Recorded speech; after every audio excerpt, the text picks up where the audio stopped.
Mungu wa baba yetu ambaye ametupatia tena nafasi ya leo kuwa pamoja, tunasema Mungu wake atubariki sote siku ya leo. Amen. Tunaleta pia shukrani kwa watumishi wa Mungu, wazee wa kanisa, wainjilisti, waombaji na wengine wote ambao tuko pamoja, na kwako pia wewe ambao unaikala pale kwa kusikiliza neno la Mungu. Najua Mungu wa baba yetu atakubariki siku ya leo. Amen.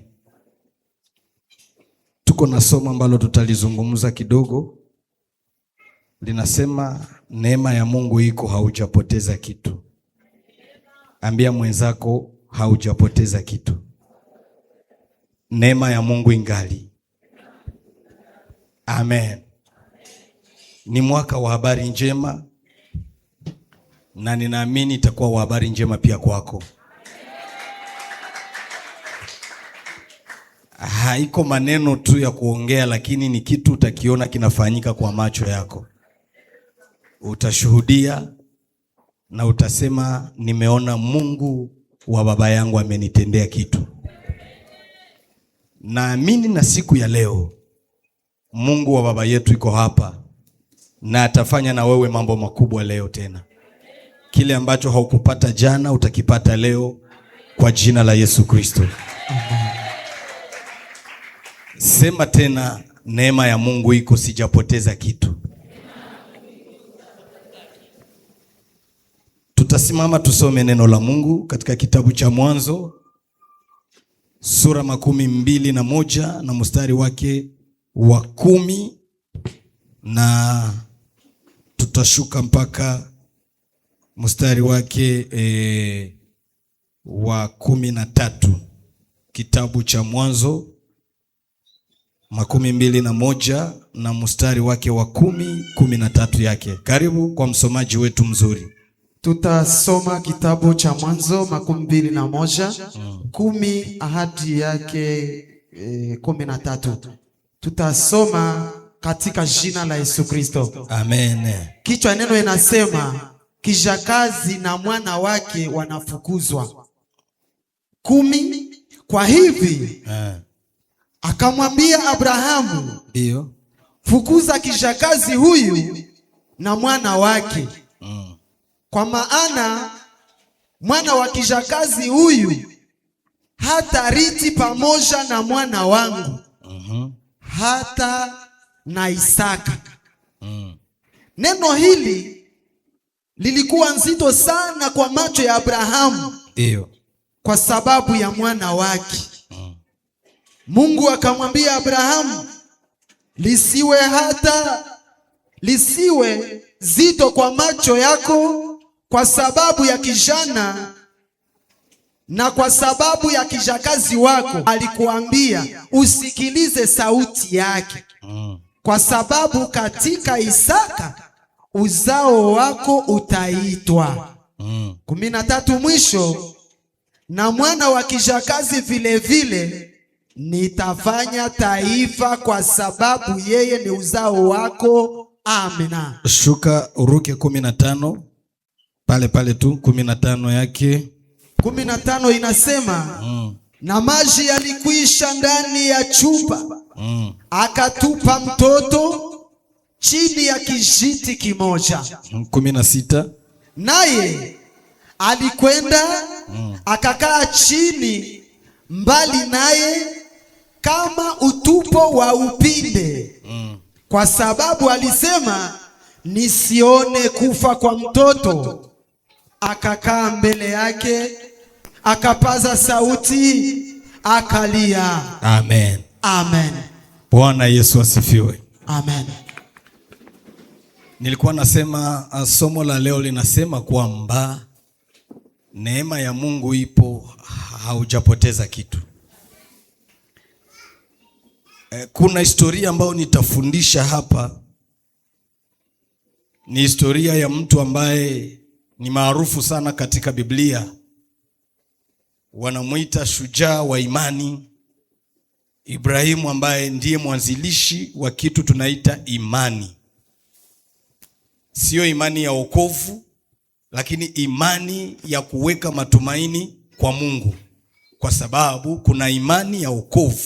Unamwamini Yesu Kristo kuwa Bwana na Mwokozi wa maisha yako, na kwamba Yesu Kristo alikufa na siku ya tatu akafufuka na yuko mbinguni kwa Baba. Hii ni imani ya kuamini kitu usichoona, kwamba Yesu alikufa na akafufuka. Ukiamini hii, tunakubatiza, na katika ile kukubatiza unampokea Yesu Kristo kuwa Bwana na Mwokozi wa maisha yako. Sasa hii inaitwa imani ya wokovu. Bwana Yesu asifiwe. Sasa kuna imani pia ya matumaini kwa Mungu, kwamba hata kama watu wote wakikuacha, yuko Mungu. Naamini kwamba Mungu anaweza kutokea mahali ambapo hakuna kitu. Ni imani, unaamini kwamba yale Mungu alisema hata siku zipite itatimia. Mwanzilishi wa hiki kitu anaitwa Ibrahimu, sababu yeye ndiye aliamini kwamba hata nikitoa Isaka kwa kumuua, Mungu ataleta mwingine wa zaidi kuliko Isaka. Ni yeye ndiye aliamini kwamba hata kama nimezeheka miaka 100 na zaidi, Mungu, kwa sababu ni Mungu, nina uwezo tena wa kuzala. Yeye alikuwa mwanzilishi wa imani ya vitu ambavyo hana navyo, havina uhakika lakini vinatokea. Yeye ndiye alikuwa mwanzilishi wa kile kitu. Bwana Yesu asifiwe. Ni Ibrahimu. Historia yake ndio tutazungumza jioni ya leo. Tutatoka kule tunarudia hapa kwetu. Bwana Yesu asifiwe. Biblia inasema katika wingi wa miaka majaribu ilimtokea Ibrahimu ya kukosa mafanikio ya ahadi alizopewa na Mungu. Nataka nikuambie hivi, usikuwe na matatizo ya kutembea na mtu akifanikiwa mbele yako. Safari mko nao lakini hamkuanza pamoja. Kila mtu ana urefu wa njia yake. Haiko urefu ya njia yako njoo ya mwingine, na hatuwezi kufikia siku moja. Kila mtu anaanza safari wakati wake na ana nafasi ya kumalizia. Sasa usione mtu kabarikiwa leo ufikiri kama juu mlikutana ameanza safari leo. Mnaweza kukutana na mtu lakini hakuanza safari leo, alianza zamani mbele yako. Sasa akibarikiwa, isikuvunje moyo kutokuendelea, kwa sababu ni muda wake wa kumaliza umefika. Lazima nao useme kwamba hivi amemaliza, lazima na mimi niendelee, maana na mimi nitamaliza tu. Sasa mtu wa imani anatembeaka akijua aliyenisaidia kuanza atanisaidia pia kumaliza. Hauwezi fanya maisha ya imani uanze na mwingine. Unapaswa kuanza wewe peke, kwa sababu unotamaliza wewe mwenyewe. Amen. Unajua makanisa zetu kuna watu wanavunjika moyo wengine wakibarikiwa. Anavunjika moyo, anakamata decision ya kuacha imani. Anakamata decision ya kusema kama Mungu hakujibu, mimi namtoka. Mungu haiko Mungu juu huko. Mungu hatakuwa Mungu juu ulibarikiwa. Mungu hatakuwa Mungu juu haukubarikiwa. Mungu iko Mungu kwa sababu ni yeye yule jana, leo na hata milele. Utakuwaka atakuwa Mungu, hautakuwaka atakuwaka tu. Sasa ukimwacha Mungu hawezi achika. Bwana Yesu asifiwe. Kuna watu wanavunjika moyo kwa sababu aliona bako mkurse na mtu, sasa mtu akafanikiwa mapema mbele yake. Sasa usione mnakutanana na mtu uanze alianza leo, alianza zamani. Amen. Haujue historia yake vizuri. Sasa njoo pale wengine wanasema mtu mwingine akibarikiwa, kama unamsogelea naona shangilia, kwa sababu na wewe utabarikiwa.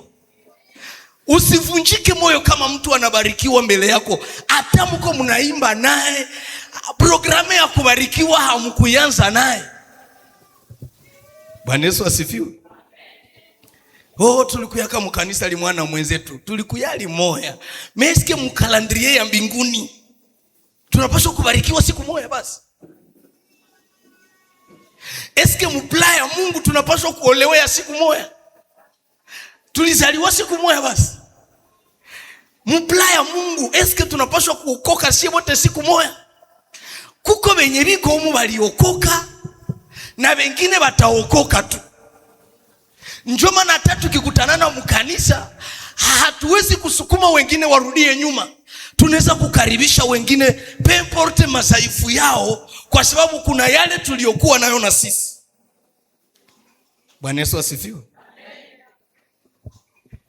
Tuko kituo kimoja cha kubarikiwa shie wote, lakini hapana siku.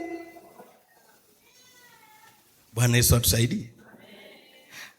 Kama imani yako inakuambia kama mimi nafika leo na kama Mungu hakufanya kitu leo, manake haiko Mungu, manake na hata kuwa hai. Atakwambia wewe uende tu. Kama wewe ndio utatuma mimi nakuwa Mungu, manake sitakuwa hai. Hakuna kitu Mungu anachukiaka sasa kumtia kwa mashindano. Ukiambia Mungu kama haufanye manake hauko Mungu, manake na hatafanya. Kisha na nakuacha na hautamfanya kitu. Tulikuwa naomba na mwenzetu moya miaka iliyopita. Tuko mkanisa tuko tunaomba, akasema Mungu kama unibariki leo sitatoka humu. Mroho nikasema utatoka tu. Hauye muko naye aferi. Ni Mungu ule muko naye aferi. Manake wewe utatoka tu. Mungu kama leo sikuone sitoke humu, sitatoka hapa. Nikasema mroho utatoka tu. Nikasikia pre maombi mrefu anaanza anashanshe maombi. Baba uniongezee imani. Nikasema unatatoka sasa. Anaanza omba Mungu afanye nini? Amuongezee imani. Lakini kwa mwanzo alisema kama haufanye sitatoka hapa. Hatafanya na utatoka tu. Natabakia nani? Maplanification za Mungu hakuwezaka kuplanifia kama wewe ndio utamuinfluence afanye. Uaminifu wako ndio utamgusaka anafanya kitu kwa ajili yako. Bwana Yesu asifiwe. Huyu mtu anaitwa Ibrahimu alikuwa na matatizo ya kutopata mtoto.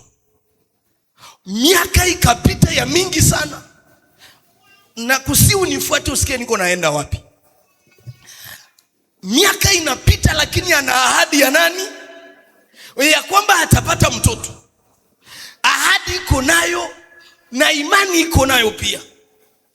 Lakini sasa rafiki yake wa karibu waliyeishi naye anaitwa Sara akamwambia, naona siku zangu zinaisha duniani. Ni kweli kwamba Mungu amekuahidi kukupa mtoto, lakini sitaki ukufe na ahadi yenye Mungu alikupatia haikutimia. Je, nataka niulize swali. Ni mtu njoo anatimizaka ahadi zenye Mungu alikupatia, au wakati wa Mungu ukifika Mungu anatimiza kenye alisema? Wakati ikifika Mungu anatimiza kitu alichosema. Ndio maana alisema Roho wa Bwana yuko juu, amenitia mafuta niwatangazie habari, wafungwa wapate kufunguliwa, wanaoonewa wapate uhuru wao, wale ambao hawana chakula niwatangazie mwaka wa Bwana uliokubaliwa. Ni kusema Mungu akituma mtumishi wake kwenu, ni kusema mwaka wenu wa kukubaliwa umefika. Na hautafika shie wote kwa limoya, ni moja moja, na tuko tunaendelea. Njoo maana tunasemaka ukifika mahali ambapo Mungu iko, usiende pengine ni mwaka wako uliokubaliwa. Na Mungu hawezi kukuambia ni mwaka wako. Mungu akikusogeza tu karibu na mtumishi wa Mungu, ikala ungoe muda wako uliokubaliwa.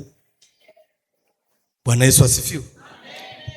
Sara akasema ahadi ya Mungu unayo, lakini mimi naenda zangu. Kamata huyu uzale naye mtoto. Ibrahimu akasema sina shua, mimi nitazala naye tu. Mtu anaweza kukusindikiza kukufanyisha makosa, lakini siku ya kulipa ile makosa utalipa mwenyewe. Amen. Mtu anaweza kukusaidia kufanya erere, lakini siku ya malipo ya ile erere anaenda pembeni. na unaanza lipa we mwenyewe. Bwana Yesu asifiwe. Bwana Yesu asifiwe. Kuna kitu ambacho nataka tujifunze hapa pamoja hii wakati ya jioni ya leo. Ibrahimu akakamata kijakazi akazala naye mtoto. Sasa mimi nauliza swali. Wako watu wangapi? 5. 5 waine. Kuko Ibrahimu, kuko Sara, kuko kijakazi na kuko mtoto aliyezaliwa Ishmaeli. Wako 4. Kati ya hawa watu 5 waine, nani iko na makosa? Sara iko na makosa na japo yeye amechelewa. Eske haiko Mungu ndio alichelewesha Sara akafanya makosa? Unajua kuna kosa unafanya unasema Mungu naye ni mtu, ataelewa. Alinichelewesha. Kama Mungu angenibariki mbio mbio singeinguka mwa hii makosa. Mungu na wewe ndio ulinichelewesha. Ungenibariki haraka haraka singengwa mimi narendera. Mungu naona. Mungu ungenibariki mbio singengwa mimi naiva. Bwana Yesu asifiwe. Sara anaenda kuzeeka, hakuna kuzala, miaka inasonga mbele. Sasa anaona asiache Ibrahimu na hana mtoto. Sasa mtoto anazaliwa mumanchia simoya zenye hazieleweki. Amen. Ishmaeli anazaliwa, makosa yake iko wapi? Ajiri mwenye alizala Ishmaeli, makosa yake iko? Eske ni kweli alikula Sara bwana? Amen. Juko kwa vitu vingine mnaweza sema huyu Hajiri alikula Sara bwana. Mahubiri ya maporo ile. Mimi natauliza hivi. Eske vya kweli kabisa Hajiri alikula mwenzake bwana? Ujue kwanza mtumwa hana haki ya kukatala kitu. Ya kwanza alikuwa mtumishi wa Sara. Manake anapaswa kumtumikia kazi bila mpaka. Kienye bwana anasema, kienye bibi anasema njoo kitakuwa.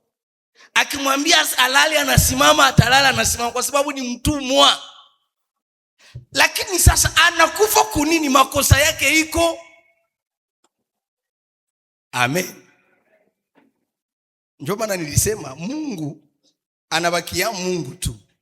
Na anasistaka vyote vya tuko tunafanya bikwe mubuwerewere au bikwe muhaki, anakuwa iko na tuasiste. Kisha anasema mwisho nitajua kwe utaenda. Unaweza kwepa Mungu, mwisho utarudia kwa miguu yake. Amen. Biblia nasema kinanigusa moyo. Wakati Ibrahimu anazala Ishmaeli, Ishmaeli anakomala mumaisha fulani hivi. Cha kushangaza Sara anazala mtoto naye. Sasa Sara anazala mtoto, wanamuachisha kunyonya, bakafanya feti. Sasa wanafanya feti, uniambie mtoto mwe wanaachisha kunyonya, mtoto mwenye hanyonyake tena anaweza chokoza ule? Mtoto wa miaka 10 na mtoto wa miaka 2 wanaweza chokozana. Sara analeta kisingizio kusema kama huyu yuko ananichokoza, huyu mwanamke yuko ananichokoza. Wao niko mtumwa wako, ndakuchokoza kunini? Anasema neno kubwa, anasema sitaona kwenye huyu mtoto wa Hajiri wa mtumishi wangu atarisi pamoja na mtoto wangu. Atoke tu aende. Mungu akasikia vyenye Sara yuko anasema. Akawaangalia, akawaona, akasema hawa watu walianzaka hii vita depuis zamani. Mwana anasema wewe unataka kufa una mtoto. Mwingine anasema zala na kijakazi. Mwingine anasema sitazala. Mimi na sister kama vita za hawa watu. Acha nione kwenye wataishi. Inafika hatua yenye Sara anakaza moyo, anasema vya kukua vikue, kama batenda kufa bakufe, lakini Ishmaeli anatoka hapa. Bwana Yesu asifiwe. Kama uko mtoto mwenye haukuzaliwaka mundoa ya babako, pole sana. Pole sana. Hautapataka affection ya baba. Unajua kuna watu wengine kama sisi wengine, unazaliwa hautalalaka kitanda mwana babako, hautakulaka sahani moya naye, hautatembeaka naye, hata kubebaka kumasomo, hakuna kitu. Amen. Hautamtambuka munjia seme babangu ule, umweba kuambie kama alikufaka meba, unasikia kama anakuwaka naishi. Inaumiza moyo sana. Unaeneza 25 njoo na ya ule njoo babangu, na banakuambia njoo ule. Unayua inaluma hai. Biblia inasema Hajiri akatombokewa na Sara kabisa. Lakini Mungu akamwambia Ibrahimu, Sara anasema ufukuze huyu kijakazi, sawa, fanya havyo. Ibrahimu akakuya asubuhi na chupa ya maji na mkate, akamwambia Sara, mimi nataka kuwaondosha. Sara katulizana. Akili yake haimwambie mtoto mwe bwanangu alizala anaenda. Hakuna mtu mwanaweza kukusikilia huruma kama haiko neema ya Mungu. Amen. Akasahabu kama yenjo alituma ule mtoto anafanya nini? Akasahabu kama yenjo alimuleta. Unajua sie watoto tuko delesemu mahamu za wazazi yetu. Amen. Bali sikia hamu ya kuzala, bakatuzala na hawako tayari kutuchunga. Ikafikia watua bakatutupa, bakaenda na mizigo. Lakini bamama, Mungu awabariki kweli kabisa, na isema na moyo moya, Mungu awabariki, awape maisha, awasaidie kuishi. Sababu watoto wanapotupwa, watu wanawahurumia zaidi ni mama zao. Siwezi kumuima mama yangu. Naweza kosa kitu ya kumupa, lakini siwezi kumuima. Amen. Asikuwe tu mlozi. Juna wao wakikuwa balozi, roho ya huruma na batoka. Njoo ingine shida. Lakini Mungu awabariki, maana wana nguvu za kutetea watoto. Amen. Biblia inasema hivi, huyu ndugu akafukuza Hajiri, akamsindikiza na kipande ya mkate, akamsindikiza na maji mjangwa. Bakatoka bakafanya nini? Bakaanza safari ya kwenye hawajue. Mimi napenda Mungu sana. Mungu ni mwaminifu. Mateso yanaweza kukukamata. Bwana Yesu asifiwe. Wakati unaanza kuteseka, Mungu anaona kisuko na vitu kukichwa, haujui utavitua wapi. Uko unajiuliza, hii mizigo niko nayo, mimi nataenda kuitua wapi? Watu wote wanaweza kukuacha, kila mtu anaweza kukukimbia, na jirani anaweza kukuacha, kwa sababu siku ya mateso watu wengi wanaachika. Mungu anakuona na mizigo kukichwa, haujui utaitua wapi. Lakini Mungu yeye anajua wapi kwenye utatua ile mizigo. We haujui wapi kwenye utatua mateso uko nayo, lakini Mungu anajua wapi utatua mateso yako. Unaweza tembea na mizigo kukichwa, haujui utapumzikia wapi, lakini Mungu anajua kwenye utapumzikia. Acha nikuambie magharibi ya leo, yako maji yanafichwa nyuma yako, itakusaidia kumaliza safari. Kitu kidogo kitatokea kwako, kitakusaidia kumaliza safari. Usivunjike moyo kwa sababu ya yale unayoyaona leo. Kuna mapya ambayo Mungu yuko anayatengeneza. Kile kitu uko unapata ni cha kukusaidia kumaliza safari, lakini yale Mungu anakuandalia yako nyuma yako. kule kwenye unaelekea haiko njo njia utapitia. Mungu iko anakusogeza tu, kuna mahali ambapo Mungu atakupitisha.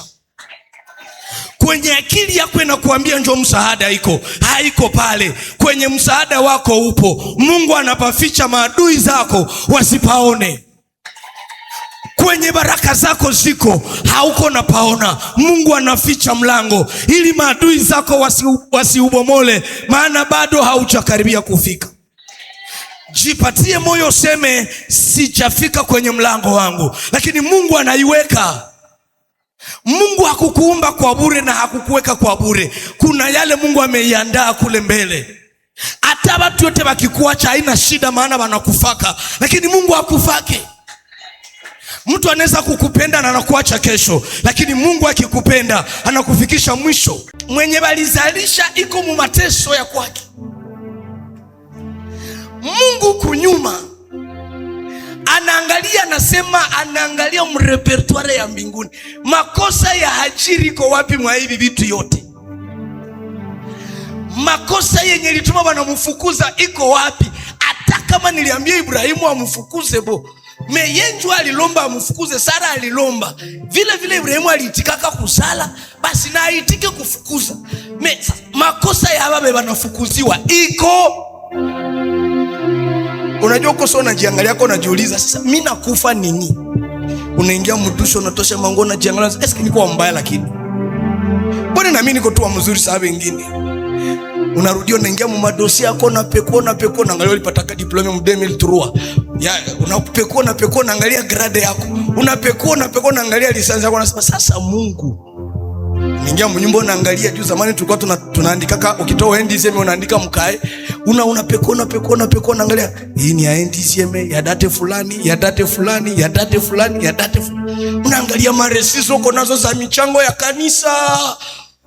Unarudia mnyumba, unaona mtu ushaanza jizunguruka hapo kama magumu iko mingi, unakuwa unasikia lufundo lwa machozi luko mulicho, unasikia vimecho vinakuwa vya pata hapa, unazunguruka unarudia, unazunguruka unarudia, unasikia lulicho lunakuwa lwapata hapa. Sasa unajiuliza, Mungu mimi nakufa nini? Eske mimi tu njo makosa yangu iko wapi hapa? Mbona wengine wanafanyaka hivi na wanatubu na wasamee? Mbona mimi siyafanyaka hata saa fulani Mungu? Mbona iko bien? Mbona mimi siyafanyaka saa fulani? Mbona yeye iko bien? Mimi ule alikupelekea nini baba? Si uniambie. Bwana Yesu asifiwe. Mpaka unajiuliza mimi nataka enda wapi? Nilifika kwa mwenzetu moya, anatia masahani kumeza. Masahani hamuna kitu. Akaniambia, pastor, tunatalala njala. Na hivi tunatalala njala, siwezi tika, tunalala njala huko. Ifo nipatia watoto matumaini. Akayaza kila bakuli mai. Akafunika. Zingine ya kunawa mikono akaiacha wazi. Akaambia watoto, leo Mungu anasema hakuna kukula ni kukunywa mai. Sasa munawe mikono halama ya kukula. Kawaita wote mshambre mkuye tukule. Sasa kawaambia, kwa taarifa yenu Mungu anasema leo tusikule, tufunge, lakini tukunywe mai. Kila mtoto anazola kopo ya mai mubakuli anakunywa. Mungu iko mbinguni anaangalia tu.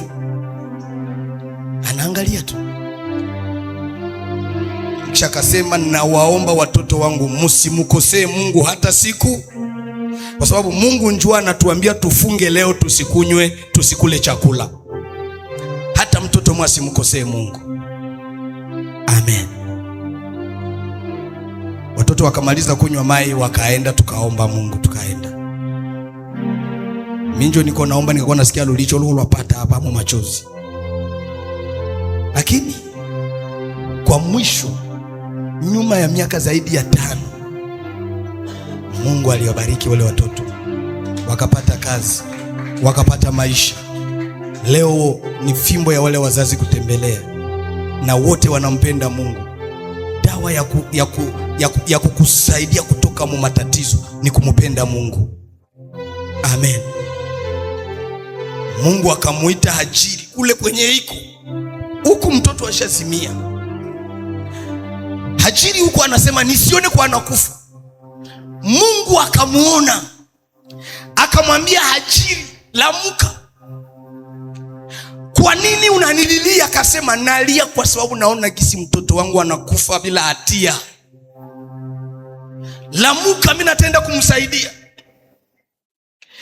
nitamfanya kuwa taifa kubwa, sawa sawa na kisi Isaka atakuwa taifa kubwa, vile vile Ishmaeli naye atakuwa taifa. Mnajua hakuna watajiri kama Waarabu, mnajua vile ni watajiri sana. Sasa wale wa Ishmaeli walitoka, wale Waarabu wanatoka katika kizazi ya mtoto wa Hajiri. Amen. Nikisema Mungu aliwabariki, akamwambia lamuka, nikuoneshe kitu. Alipolamuka kwenda akaangalia, Mungu akafungua macho yake, akaona maji, akamwambia uende kamata ile chupa, ushote maji, umkunyishe mtoto, muendelee, maana nitawabariki kule kwenye mtaenda. Bwana Yesu asifiwe. Waliposhika njia wakaenda, Mungu akawafanya kuwa taifa kubwa. Sikieni kuambia, mateso huko unapita ndani haijaisha. Mateso yenye huko ndani, Mungu atakuleta baraka wakati yenye inakuja. Neema ya Mungu itakutosha kwenye utakufa. Hautakufa, maana neema ya Mungu iko. Hata kama vitu havikamate leo, kesho vitakamata. Usikufe moyo juu uligusa hiki kikakatala. Neema ya Mungu itatengeneza kia mpya. Bienye ulifanya jana vikaeshue, neema ya Mungu itafanya vya mpya. Bienye watu walitengeneza wakawaza wako wanakusaidia vikashindikana, Mungu atakutengenezea vya mpya. Neema ya Mungu itatengeneza kia mpya kwa maisha yako. Ukipata matatizo, sililie watu, lilia Mungu anayepana maisha, atakupa maisha. Ukijikuta uko mshida, usinungunike kwa mtu, maana mtu anaweza kuwa mshida. Usinungunike, lakini mwambie Mungu uliyesaidia Hajiri, nisaidie kwa hii jambo. Neema ya Mungu iko juu ya watu wote wanaomtafuta Mungu. Neema ya Mungu itakuangukia wakati utalia machozi mbele za Mungu. Mungu atakutafuta. Ile neema iliyomtafuta Hajiri, na tabiri jioni ya leo kwa jina la Mungu wa baba yetu Moizi, ile neema ikutafute. Neema iliyotuma Ishmaeli asikufe, Mungu wa baba yetu alete ile neema kwako jioni ya leo. Neema iliyoacha Hajiri amalize safari, ile neema ikuangukie magharibi ya leo. Neema ya Mungu iliyotuma Hajiri anakataliwa kaitikiwa na Mungu, Mungu akuitike magharibi ya leo. Mungu wa baba yetu akuangukie magharibi ya leo. Ile neema iliyopata waliokataliwa ikuangukie magharibi ya leo. Watu walikukataa kwa sababu neema ya Mungu ilikuwa bado. Neema ya Mungu iko hapa, ikukamate magharibi ya leo. Ulivyovikosa muda mrefu, jioni ya leo vikuwe vyako. Hata kama watu walisema hautafika, utafika kwa jina la Mungu wa Moizi. Hata kama vitu vilikuwa vigumu na unaona kama hautaweza, nasema hivi, utaweza kwa sababu yuko Mungu mbinguni. Usivunjike moyo juu ya yenye unapitia. Magumu haiwezi pata mti, inapata mtu, lakini mtu akishinda anapewa taji. Neema ya Mungu haiko kwa kukutesa, neema ya Mungu iko kwa kukuokoa na matatizo. Neema ya Mungu iokoayo ikuokoe magharibi ya leo. Neema ya Mungu iko kwa kusaidia watu ambao wanaonewa. Roho wa Bwana yuko hapa kwa kusaidia wale ambao wanateseka. Roho wa Bwana yuko hapa kwa kuinua wale ambao wanashushwa. Neema ya Mungu iko hapa kwa kulokalizea wale ambao hawana wa kuwatetea. Hata kama aliyekutatiza na kuacha hachae, neema ya Mungu bado iko kwa ajili yako.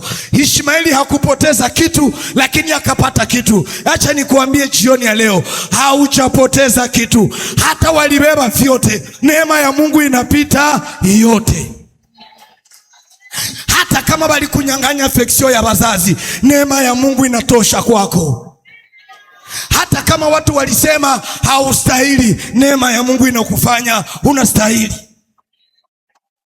Sikia nikuambie, Isaka alizala watoto. Ona jinsi Yakobo ananyang'anya Esau kila kitu, akamnyang'anya vyote, akabakia vite. Acha nikuambie, banaweza kubeba vyote, unajikuta unabakia wazi, hakuna kitu. Na nyota banabeba, lakini Mungu wa Moizi anayetumika ndani yake atakujalia neema, kila kitu kitarudia. Nataka nikutangazie kwamba haujaharibika, haujakosa kitu, haujapungukiwa kitu, haujapoteza kitu, maana neema ya Mungu bado ingali kwa maisha yako. Haujapoteza kitu. Yuko Mungu mbinguni ajuaye mioyo za watu. Haonake sawa shie, anaonaka sawa Mungu. Hana upendeleo. Ndani mwake hamuna kivuli cha kugeuka geuka. Akitoa, akiwapa, hageuke. Ni Baba. Bwana Yesu asifiwe. Hawezi kukuhukumu kwa makosa uliyotubu, lakini anakubariki kwa maana ni Baba. Wale baba anawapenda, anawapiga, lakini tena anawarudi. Watu wanaweza kukupiga, hawatakurudia, lakini Mungu akikupiga anakurudia tena, maana anakupenda. Neema ya Mungu iko juu yako magharibi ya leo. Nasema hivi, neema ya Mungu iko juu yako magharibi ya leo. Nasema tena, Mungu wa Moizi iko juu yako magharibi ya leo. Chochote ulichopungukiwa jioni ya leo, kirudie tena kwako kwa jina la Yesu. Watu waliokukataa magharibi ya leo wakuitike, maana neema ya Mungu inarudia kwako. Sema, neema ya Mungu inarudia kwangu. Neema ya Mungu ikarudia kwa Ishmaeli, akawa taifa kubwa. Na wewe utakuwa taifa kubwa. Vyote ulivyopoteza Mungu atakurudishia. Haukupoteza kwa makusudi, lakini waliotaka usiendelee ndio walikupotezea. Mungu atakurudishia kile kitu ulichopoteza. Mungu atatengeneza tena maisha yako magharibi ya leo. Na isema Mungu atarudisha kila kitu kwako jioni ya leo.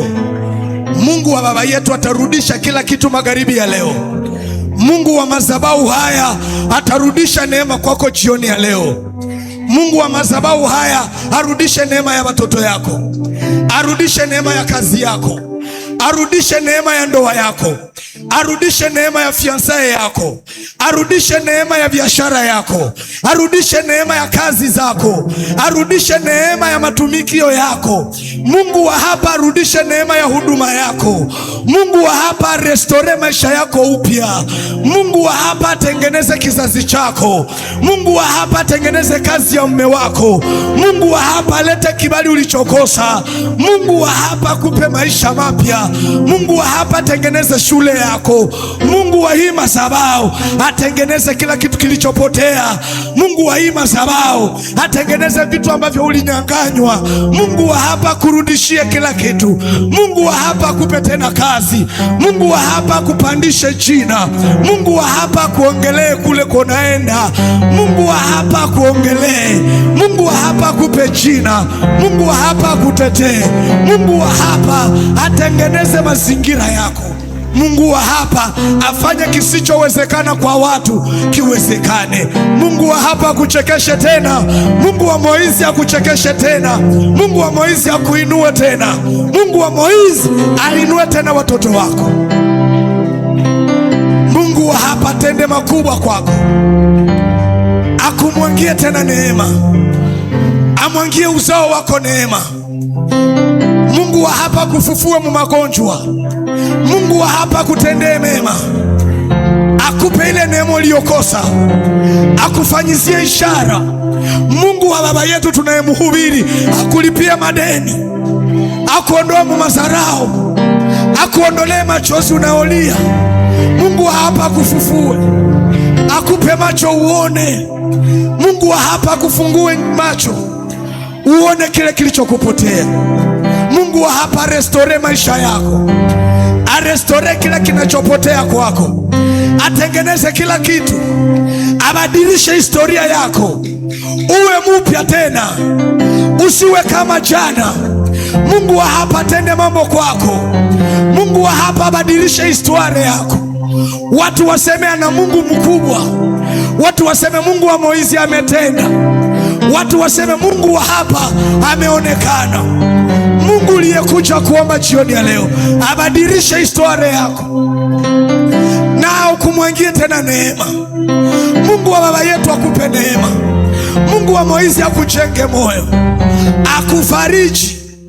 Mungu wa Moizi apanguze machozi yako. Wewe unayelia, Mungu wa baba yetu akusaidie usilie tena, machozi yako isionekane tena. Mungu wa hapa akufufue, akufufue. Mungu wa Moizi afufue maisha yako, ainue vilivyokufa kwako. Mungu wa baba yetu atengeneze maisha yako, akupe njia, aondoe dharau yako, aondoe uyatima yako. Mungu akupe baba, Mungu wa Moizi akupe mama, Mungu wa Moizi akupe maisha, atengeneze mipaka yako, aondoe machozi yako. Simama tuombe Mungu pamoja.